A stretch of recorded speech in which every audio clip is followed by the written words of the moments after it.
ಸ್ಪಷ್ಟವಾಗಿ ಹೇಳ್ತಾ ಇದ್ದೀನಿ ನಿಮಗೆ, BJPಯವರಿಗೆ ಮಾಡೋಕ್ಕೇನು ಕೆಲಸ ಇಲ್ಲ, ಅವ್ರ ಹತ್ರ ಯಾವುದೂ ಇಶ್ಯೂ ಇಲ್ಲ. ಈಗ ಈ ಒಂದು ಮೂಢ ವಿಷಯದಲ್ಲಿ ಏನು ಪಾದಯಾತ್ರೆ ಮಾಡ್ತಾ ಇದ್ದಾರಲ್ಲ, ಈಗ ಮಾನ್ಯ ಮುಖ್ಯಮಂತ್ರಿಗಳು ಈಗ ಕ್ಲಿಯರ್ ಆಗಿ ಸ್ಪಷ್ಟಪಡಿಸಿದ್ದಾರೆ. ಏನಂತಂದರೆ ಅವರಿಗೆ ಅಲ್ಟರ್ನೇಟಿವ್ ಸೈಟ್ ಕೊಡಲಾಗಿದೆ. ಇದರಲ್ಲಿ ಏನು ಅಕ್ರಮ ಆಗಿದೆ ಅಂತ BJP ತೋರಿಸ್ಬೇಕು ತಾನೆ.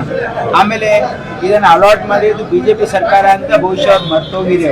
ಇದು ಕಾಂಗ್ರೆಸ್ ಸರ್ಕಾರದಲ್ಲಿ ಏನಾದರೂ ಅಲಾಟ್ಮೆಂಟ್ ಆಗಿದೆಯಾ, ಅಥವಾ ಇವರನ್ನು ನಮ್ಮ ಸರ್ಕಾರ ಇದ್ದಾಗ ಇವತ್ತು ಇವ್ರಿಗೆ ಅಲಾಟ್ ನಮ್ಮ ಸರ್ಕಾರನಿದೆ, ಮಾನ್ಯ ಮುಖ್ಯಮಂತ್ರಿ ತಮಗೆ ಅಲಾಟ್ ಮಾಡಿದ ಸರ್ಕಾರ ಅಂದರೆ ಅದೇನು ಹಿಂದಿನ BJP ಸರ್ಕಾರ. ಇವರಿಗೆ ಎಂಟೈಟಲ್ಮೆಂಟ್ ಇದ್ದದ್ದು ಕಾನೂನು ಪ್ರಕಾರವಾಗಿ ಮಾಡಿದ್ದಾರೆ. ಅದ್ರಲ್ಲಿ ಏನು ಅಕ್ರಮ ಇದೆ ಅಂತ ಹೇಳ್ಬೇಕು ತಾನೇ ಅವರು. ಹೇಳಿ ನಿಮ್ಮ ಪ್ರಕಾರ ಏನು ಅಕ್ರಮ ಇದೆ? ಪಾದಯಾತ್ರೆ ಮಾಡ್ತಾ ಇದ್ದಾರೆ. ಅದಕ್ಕೆ ಅವ್ರಿಗೆ ಏನಾಗಿದೆ, 5 ವರ್ಷ ಅಧಿಕಾರದಲ್ಲಿದ್ದಾಗ ಭಾಳ ಒಂದು 40% ದುಡ್ಡು ಹೊಡೆದು ಎಲ್ಲ ಏನು ಮನೆಗೆ ಆರಾಮಾಗಿದ್ದು ಅಭ್ಯಾಸ ಆಗಿದೆ. ಈಗ ಸ್ವಲ್ಪ ವಾಕಿಂಗ್ ಮಾಡಿ ಮೈ ಕರಗಿಸ್ತಾ ಇದೆ.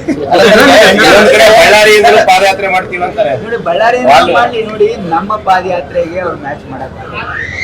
ಈ ರಾಜ್ಯದಲ್ಲಿ ಅಂದರೆ ಸಂಪೂರ್ಣವಾಗಿ ಕಾನೂನು ಸುವ್ಯವಸ್ಥೆ ಹದಗೆಟ್ಟು ಅಲ್ಲೊಂದು ತಮ್ಮದೇ ಸಾಮ್ರಾಜ್ಯ ಮಾಡ್ಕೊಂಡಿರ್ತಕ್ಕಂಥ ಏನು ಸರ್ವಾಧಿಕಾರ ಧೋರಣೆ ಏನಿತ್ತಲ್ಲ ರೆಡ್ಡಿ ಬ್ರದರ್ಸ್, ಅದರ ವಿರುದ್ಧವಾಗಿ ಆ ಪಾದಯಾತ್ರೆ ಇತ್ತು. ಇದು ಸತ್ಯದ ಅಂದರೆ ಅನ್ಯಾಯದ ವಿರುದ್ಧ ಆ ಪಾದಯಾತ್ರೆ ಇತ್ತು. ಅದಕ್ಕಾಗಿ ಸರ್ಕಾರ ಹೋಯಿತು, ಆ ಮಂತ್ರಿಗಳು ಕೂಡ ಕರ್ಕೊಂಡು ಜೈಲಿಗೆ ಹೋಗ್ಬೇಕಾಗಿತ್ತು. ನಾವು ಯಾವುದೇ ಪಾದಯಾತ್ರೆ, ಯಾವುದೇ ಹೋರಾಟ ಸತ್ಯದ ಪರವಾಗಿದ್ದರೆ ಅದಕ್ಕೆ ಜಯ ಸಿಗ್ತದೆ.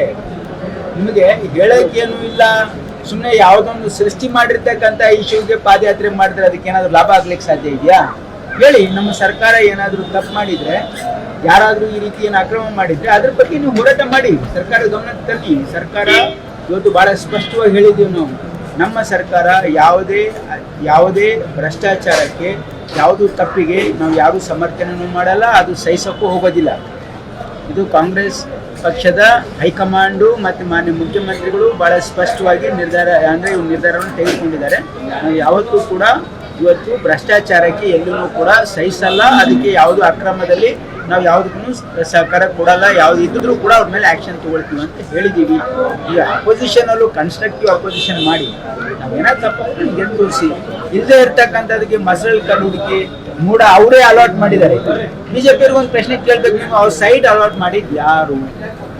ಅದರಲ್ಲಿ ಏನು ಅಕ್ರಮ ಇದೆ? ಅವರಿಗೆ ಅಲ್ಟರ್ನೇಟಿವ್ ಸೈಟನ್ನು ಕೊಟ್ಟಿದ್ದಾರೆ.